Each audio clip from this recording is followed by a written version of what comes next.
नेपाल के prime minister Balendra Shah का लिप्यू lake पास पे जो रीसेंट स्टेटमेंट आया है उससे एक बड़ा पॉलिटिकल स्टॉर्म ट्रिगर हो गया है. Responding to a question which was asked to him about this particular disputed part, he said that his government had reached out to United Kingdom and China since this dispute traces its origin back to the era of British India and hence UK's involvement is necessary in this matter. लेकिन एक बड़ी चीज जो उन्होंने बोली इसके बाद which was even more contentious was that not only India has encroached on Nepali territory, but even Nepal has encroached some of the areas of India, and he got to know about it after he became the Prime Minister.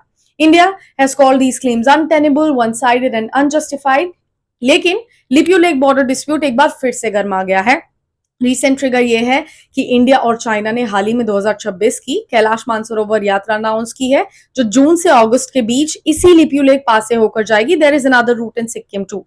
इस announcement पर नेपाल की foreign ministry ने strong objection जताया.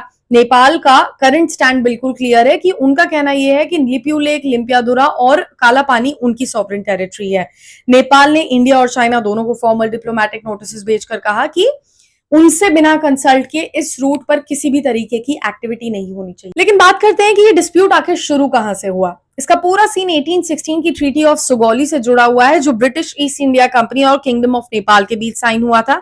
इस treaty के मुताबिक काली river को दोनों देशों का वेस्टर्न बॉर्डर माना गया था.